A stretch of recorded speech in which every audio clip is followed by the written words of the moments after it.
someone that is on the fence about working with us, like what would you say to them? Yeah, absolutely. Go for it. Before I actually let the interview play, thought I'd just give you a bit of context. I interviewed one of my clients, Kat, who we helped scale from 15K to around 20K to all the way to 60K in one single month, okay, which is absolutely amazing. In this video, you're going to get a bit of context on how we did it, the main levers we pulled, and the implementations that you can apply to your own clothing brand itself, okay? However, I would like to say the biggest implementation, there's two main levers we pulled. Number one, redistribution of the offers, right? We rebuilt the offer for the sale we had, okay? And number two, we actually built an ad system, right? Instead of where before Kat and Matt, the owners of the brand, were just sort of just freestyling and just looking at the ROAS, which we'll sort of go into later in the video. So hope you enjoy the video and hope you get some value, and let's get to it.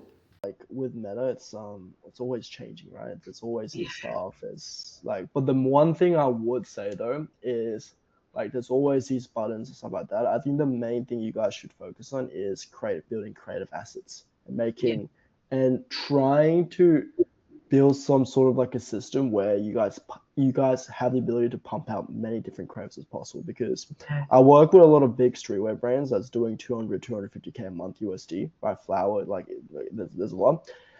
What separates them compared to a brand that's doing 100K a month, 50K, 100K a month is the volume in terms of the creative they test. And that's it, right? They can have they both have the best media buyers or whatever it is, but the 250K a month brand, what separates them is the ability to just pump out more creatives. Even if you pump out more creatives, you have the ability to test more. You know what I mean? So that's it. Kat, I mean, first of all, sort of tell me about, I guess, yourself and the brand and sort of how this brand all started in the first place. So the brand I work with is called Society Cycling. We've been around for about 4 years. The growth has been really good. The three of us that are on board all work full-time, so we're trying to manage the business as a whole and our full-time jobs and social lives as well.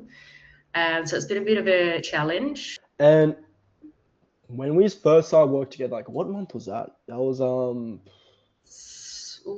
or 5 months, like 6 months ago, something like that. When we first onboarded you. April? Yes, yeah, it was April. Time goes fast. But let me ask you, it's like what was some, I guess, the top like 2-3 biggest challenges you guys were facing before we sort of started to work together?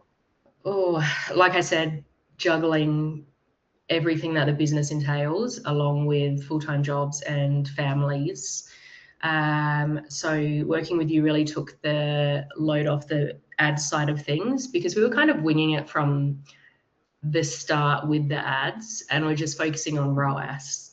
So we were just pumping ads in, not really understanding, not really knowing, and thankfully they didn't perform too badly. Like we stayed afloat, but we didn't know what we were doing. We were just kind of winging it.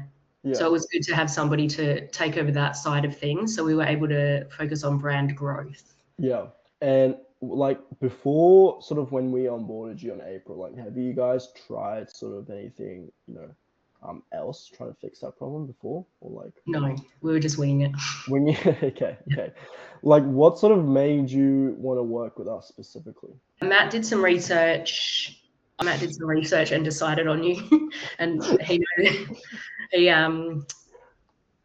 he doesn't do anything half-heartedly, so we trust him. And then we had a Zoom call, which I think we all attended, or we all did. Matt, or it was all three of us, I think. All three of us, I'm pretty sure, yeah. Then we discussed it. We liked the way that it sounded, and your attention to detail, and the fact that you were going to be working so closely with us. And we decided to go ahead.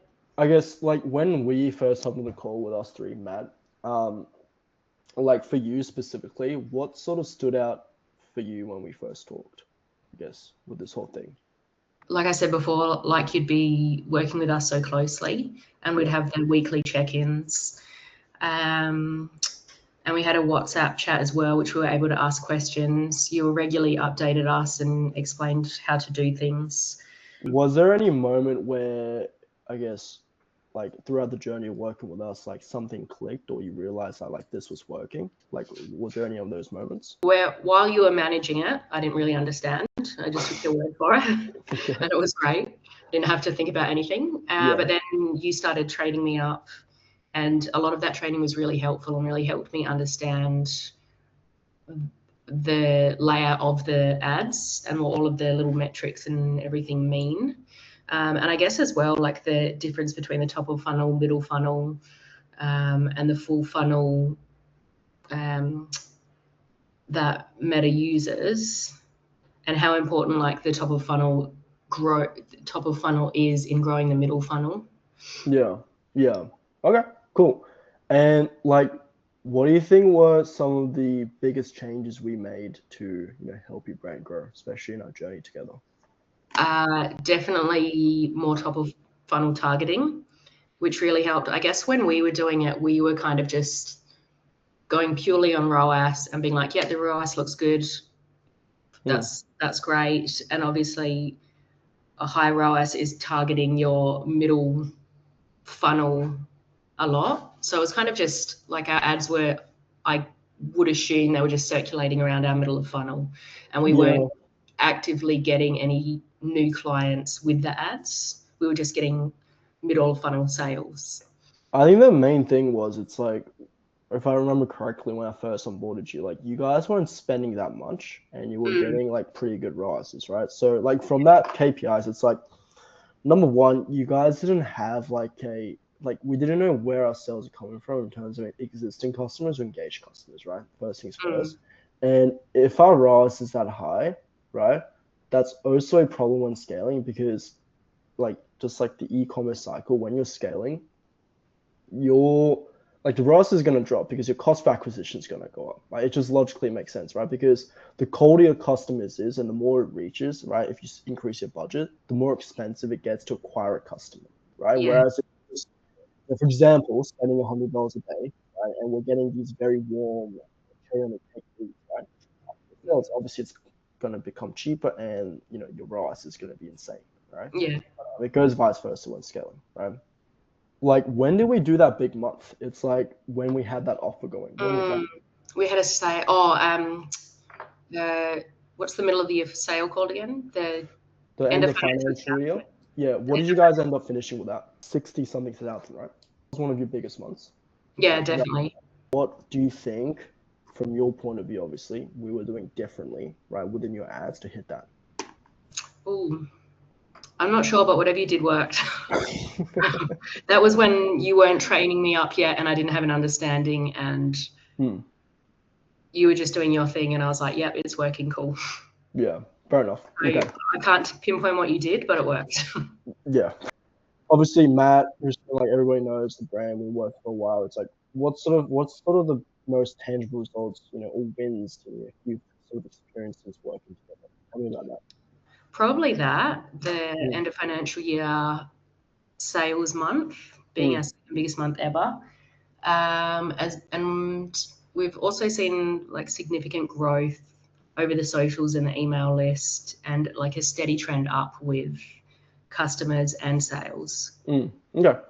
And like, if we're thinking long term, like, how is this sort of like the work we've done like contributed to like the bigger picture of the brand and business? Like, do you feel like it set you up for long-term success, or what do you Absolutely. think? Like the training that we did took me from having zero understanding to having like the baseline understanding to work off, to start managing it myself. Okay, cool. Managing the ad account. And like, obviously the one-on-one training we did, right? Do you feel this process is something you can sort of carry forward and sort of continue to apply it on your own, right? As you, get more comfortable around the ads. Yeah. Okay. Like, personally as well, Kat, let me ask you, just from obviously not the brand as a whole, just you personally, like, for someone that is on the fence about working with us, like, what would you say to them? Yeah, absolutely go for it. Absolutely go. Just that, absolutely go for it. What's next for the brand? Like, tell me a bit more about that. We're looking for a shop, and then once we have a shop, hopefully. So a store, okay, so an actual physical store. Yeah, so that'll be great for us. Then maybe I can drop a work day down and then have some more time to sit in the shop, manage the shop, and do the ads at the same time. Then it won't be as, I guess, full on trying to do it after work every day. That's crazy, running Meta ads in the store. Wow. Yeah, helping while getting instances. paid. That's crazy. Cool.